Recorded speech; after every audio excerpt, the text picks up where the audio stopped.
Ketenangan ini begitu ada, hadir dalam jiwa kita, nanti baru kita bermohon Allah kabulkan. Ya, kadang-kadang kita diminta untuk beribadah dulu untuk menutup dosa-dosa kita sebelumnya.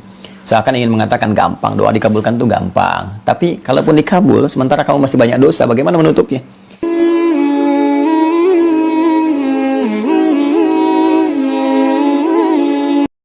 Assalamualaikum warahmatullahi wabarakatuh. Alhamdulillah, wassalatu wassalamu ala rasulillah wa ala alihi wa sahbihi wa man walah, wa ba'd.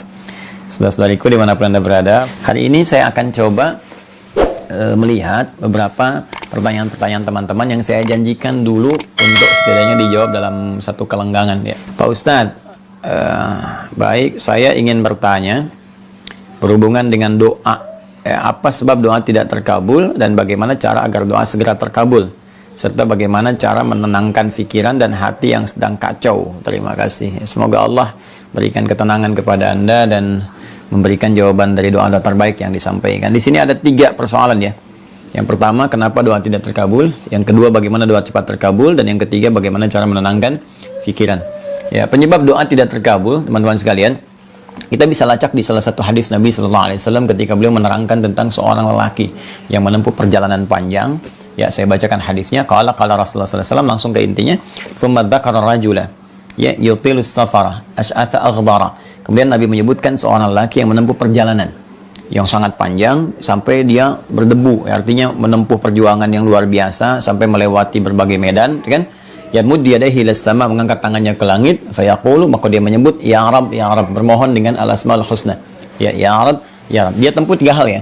Dia tempuh 3 hal. Satu, yaitu menempuh perjalanan panjang untuk berdoa. Sedangkan di salah satu keterangan, doa orang dalam perjalanan itu cepat dikabul. Yang kedua, yamudu yadayhi ilas sama, dia mengangkat tangannya ke langit. Sedangkan mengangkat tangan bagian dari hal yang memudahkan doa terjawab. Ya, ada hadis lain mengatakan innallaha hayyun karimun. Sungguh Allah itu hayyun, maha pemalu, karimun, maha mulia. Dan akan merasa sangat malu kalau tidak mengabulkan doa orang yang mengangkat tangannya. Ya, ketika ditanya oleh seseorang, ya Rasulullah, ya apakah doaku, kurang lebih bahasa kita ya, terkabul dengan mengangkat tangan ini bermohon kepada Allah? Ya, maka Nabi balik bertanya, bagaimana jika ada seorang menengadahkan tangannya kepadamu dan memohon sesuatu, apakah engkau akan berikan? Ya, kata dia, aku malu kalau nggak ngasih. Maka kata Nabi, komen Nabi pertama, innallaha hayyun karimun. Sungguh Allah lebih pemalu daripada engkau, lebih mulia daripada engkau. Allah sang pencipta dan sangat merasa malu jika tidak mengabulkan permohonan hamba yang tengah menengadahkan tangan kepadanya. Ini hadisnya sahih, ya kan? Akhirnya yang ketiga adalah menggunakan al-asma al-husna. Ini kaidah yang ada di Quran surah ke-17 Al-Isra ayat 110. Qulid Allah awid ar-Rahman ayyama tad'u falahul asma al-husna. Sebut nama Allah kalau Anda punya persoalan, minta bermohon kepada Allah, sebut namanya, atau Ar-Rahman, atau juga falahul asma al-husna, maka cari nama Allah yang sesuai dengan kebutuhan kita, maka disebut dengan al-asma al-husna. Misalnya kita butuh rezeki, sebut Allahur Razzaq, gitu kan? Dan kita butuh ilmu, Allahul Alim, ya Allah. Ya, butuh kesabaran, Allahus Sabar. Atau misalnya secara umum, kita ingin minta dengan menyebut nama Allah yang berjanji memberikan kebutuhan kita, merawat kita, maka sebut namanya Rabb. Makanya di diksi Al-Quran seringkali ada narasi doa menggunakan kata Rabb. Rabbana atina fid dunya hasanah, Rabbana la tu'akhidna, Rabbana zalamna, itu menggunakan Rabb. Karena Allah berjanji dalam Al-Quran saat kita masih dalam kandungan usia 4 bulan, berkomitmen dan memohon kepada Allah, Allah mengatakan dengan kalimat Rabb, ingin memenuhi kebutuhan kita, sepanjang kita pun komitmen untuk mengesahkan, mentauhidkan Allah Subhanahu wa Ta'ala. Itu di Quran surah ke-7 Al-A'raf ayat 172. Wa idh akhadha rabbuka min bani adama min zuhurihim dzurriyyatahum wa asyhadahum ala anfusihim alastu bi rabbikum. Ya, kemudian kita menjawab qalu bala syahidna. Ya, kita mengatakan kami bersyahadat ya Allah, Allah menjanjikan dengan Rabb. Makanya sering kita mengatakan ya Rabb. Dan orang ini melakukan ketiganya. Perjalanan jauh, kemudian mengangkat tangan, ketiga menyebut al-asma al-husna. Seharusnya doa dia 3 kali lebih cepat dikabulkan dari orang biasa. Tapi apa yang terjadi? Anna yustajabu lahu. Kata Nabi, anna yustajabu lahu. Bagaimana doanya bisa dijawab? Ya, ternyata penyebabnya adalah, ini yang paling luar biasa. Dia melakukan 3 hal yang mempercepat terkabulnya doa, tapi saat yang bersamaan, kata Nabi tidak berfungsi apa-apa. Ya, karena ada persoalan. Apa persoalannya? Mat'amu haram, makanannya haram. Masyrabu haram, ya kan? Minumannya haram. Malbasu haram, pakaiannya haram. Maghudhiya biharamin, perangkat hidupnya haram. Ya, ternyata yang haram-haram itu bisa menyekat hadirnya sesuatu yang harusnya Allah berikan kepada kita. Ya, saya beri contoh gini misalnya. Ya, kita kalau ada gelas ya. Gelas ya kan? Gelas itu kan ada atasnya, ada tutupnya kan? Kalau ditutup. Kalau enggak kan semua masuk kan? Ya, tapi kalau kita tutup, maka tersekat tuh, apapun yang mau masuk sulit. Kalau ringan, tembus. Tapi kalau keras, ya balik lagi mental. Ya, seperti itulah cawan hati kita. Kalau kita bermohon dengan kebeningan, air bening masuk, susu masuk, kopi masuk, yang enak-enak masuk semua. Tapi ketika dia ditutup dengan maksiat, menutup. Kata Nabi di hadis Muslim, naktah sauda, mulai menutup.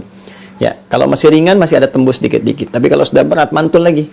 Nah, maksiat ini, perbuatan dosa ini, itu yang menghambat kebaikan itu masuk dalam diri kita. Sedangkan Allah itu thayyibun, innallaha thayyibun la yaqbalu illa thayyibah. Allah itu maha baik, ya, tidak menerima kecuali dari yang baik-baik, dan tidak sampai kepada kita pun anugerah Allah karena Allah maha baik, nggak akan menyatu dengan yang kotor. Ya, jadi harus kita bersihkan dulu, harus dihilangkan dulu yang kotor-kotornya ini.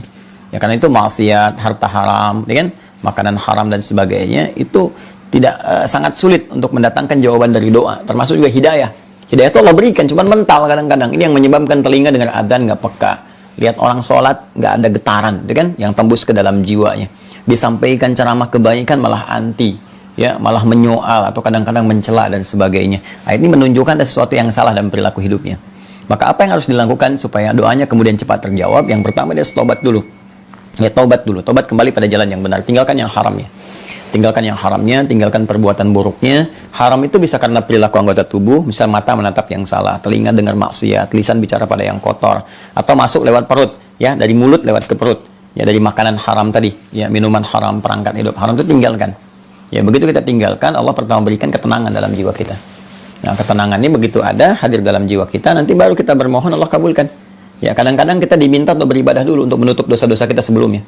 Seakan ingin mengatakan gampang, doa dikabulkan itu gampang. Tapi, kalaupun dikabul, sementara kamu masih banyak dosa, bagaimana menutupnya? Maka kita kadang-kadang dipacu untuk meningkatkan ibadah. Ya, orang tuh berhijrah kan, nggak langsung doa dikabul. Tiba-tiba kemudian, malah yang terjadi dua hal. Ya, satu dilatih untuk ibadah dulu, rajin dulu tahajudnya, rajin puasanya dulu. Terus tiba-tiba ada yang hilang. Ya, ke masjid mau tobat pulang hilang sendal. Ya, boleh jadi ya di sendal itu mungkin ada sebagian dulu yang kotor. Bukan di sendalnya, mungkin di harta yang lainnya. Ya, karena kamu sekarang sudah baik, yang haramnya Allah tinggalkan. Nah, persepsinya bisa jadi begitu. Ya, supaya diganti nanti dengan yang lebih baik lagi dari harta yang lebih baik. Kalau kita sudah menyadari konsepsi ini dan kita akan tenang ya dalam menyikapi ini semua, sudah mulai meningkat ibadah, ada halawatul iman, enak rasanya meningkat ibadah. Sudah baik, ini tandanya tobat diterima. Jadi yang jelek-jelek tadi ditinggalkan, maksiat sudah nggak mau dilakukan lagi dari mata sampai dengan ujung kaki, ujung kepala sampai ujung kaki, kita tinggalkan. Nikmat ibadah ini tanda kemudian tobat diterima. Kalau sudah begitu, maka lakukan beberapa cara yang langsung diisyaratkan dalam Al-Quran untuk mempercepat terkabulnya doa. Seperti Quran surah kedua, Al-Baqarah, saat Ramadan kemarin saya sampaikan. Ayat 186, kan? Wa idza sa'alaka 'ibadi 'anni fa inni qarib ujibu da'watad da'i idza da'an falyastajibu li wal yu'minu bi la'allahum yarshudun. Muhammad SAW, jika ada hambaku bertanya padamu mencari-cari aku. Ya, hamba di sini ada dua kemungkinan. Bisa hamba yang dimaksudkan hamba yang saleh, seperti Allah firmankan di surah Al-Furqan itu, wa ibadur rahmanil ladzina yamshuna 'alal ardi hauna, itu hamba yang saleh. Wajar dia mencari Allah, mendekat untuk meningkatkan ibadah, ada. Yang kedua hamba yang salah. Yang di surah Az-Zumar itu, surah 39 di ayat 53. Ya wa qul ya ibadiyalladzina asrafu ala anfusihim la taqnatu min rahmatillah. Katakan Muhammad SAW pada hamba-hambaku yang banyak berbuat salah dalam hidupnya, dia jangan putus asa dari rahmatku. Sepanjang dia mau kembali kepadaku, aku terima dia. Innallaha la yaghfiru dzunuba jami'a. Ya innallaha yaghfiru dzunuba jami'a. Allah akan ampuni dosa-dosanya. Sungguh Allah akan mengampuni seluruh dosa dia sepanjang dia mau bertobat kepada Allah.